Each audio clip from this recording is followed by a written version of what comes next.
Eyetech has a real aesthetic, architectural, visual appeal. For an architect, it's all about light and surfaces and the interplay between the two, and how a surface or an external building facade might be viewed from the point of view of somebody passing by the facade or interacting with it in some way. And for that, Eyetech's perfect. It's a really interesting surface, wonderful undulations, the way that light catches it and changes throughout the day, changes the appearance of the surface. It is a very exciting material for an architect to use. For me, the most enjoyable aspect of working with Eyetech Mesh is that it enables you to work on a massive variety of different projects. On the one hand, you've got a small community centre like Stonebridge Pavilion, a very small gem of a project, and on the other hand, you've got a massive facade such as Westfield Stratford. I like it because it's tangible at the end of the day, that you design something and lovingly design and engineer it with world-class architects, and it ends up on a building at the end of the day, and you can stand back and say, I did that. That's pretty much the main reason that I like Eyetech, and I like working with James and Taylor really for that reason.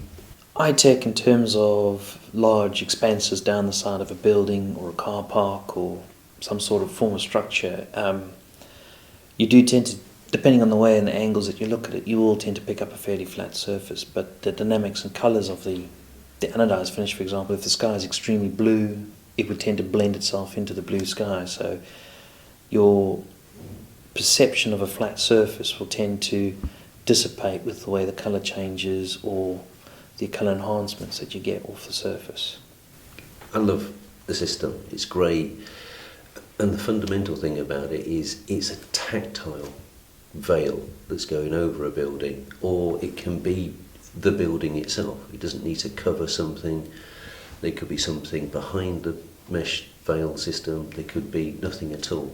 It's got many uses, but the one thing that stands out personally for me is you want to go up and touch it, and to me, I don't know of any other material that's been developed that's out there that has the same passion for me.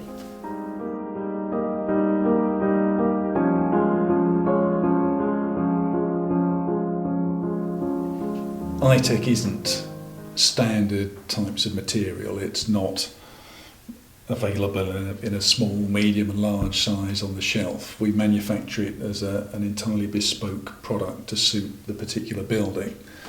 This means that we can adjust the short waist pitch and the long waist pitch and the strand width dimensions to make the mesh perform in precisely the way that the architects and the engineers and the building owners want. For the Olympic Energy Centres, John McCaslin's, the architects, wanted a really rough, tough, robust looking material.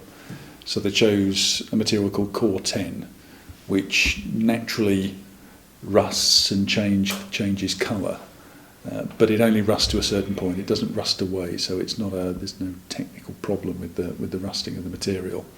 With regard to the durability of Eyetech, we always make a special point of only manufacturing it from extremely durable materials, which is why aluminium with an anodised finish is often chosen.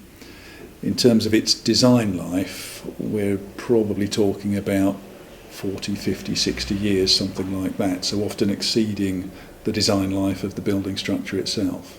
Malta was a complicated project in terms of it was something we hadn't really done before in terms of turning the mesh into a vertical plane, so the eyelets were running rather than a standard horizontal orientation that you see. You've now got a vertical orientation of the eyelet. That, including with a very tight radius around two lift shafts in almost the shape of a maple leaf, you had 13 corners to try and wrap and mould the mesh around this shape. So not only did we have to work out the dynamics of the mesh size to accommodate getting around the perimeter of the building, but we also had to work out the short waist pitches to a minute millimetre perfection almost, where we had to fold the mesh at precise corners and of course continue that same fold for 22 stories up.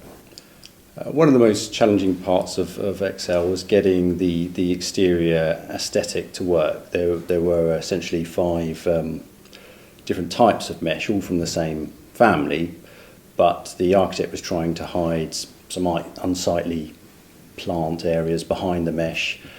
So we started off with quite a dense mesh at the bottom, and that continued to get more open until it sort of almost filtered out to the sky. And getting that balance right between each of those mesh types was quite tricky and was quite successful in the end. One of the reasons why CZWG, the architects for Canada Water, chose Eyetech material as the external cladding was because of the way that it would interplay with the surface of the water of Canada Water Basin.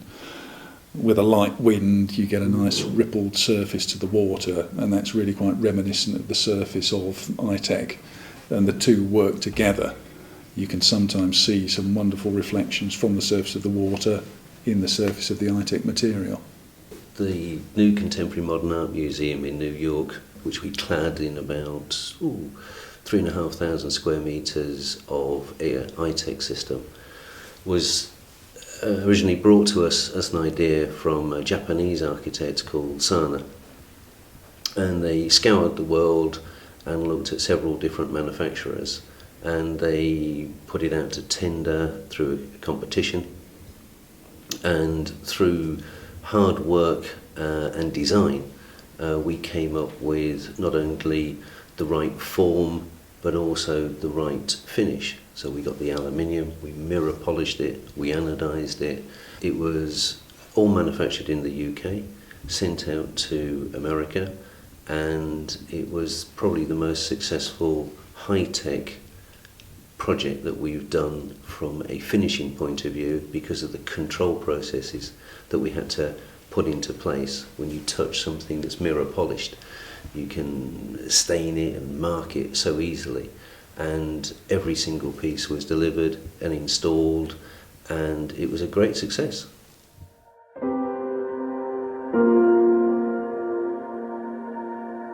I believe there's a massive market still for Eyetech, not just within the UK and Europe, but over across the big pond to America. In terms of its future and everything else, it's still a brilliant product in its own right, and in 60, 70 years' time, that luster will still be there for generations to appreciate.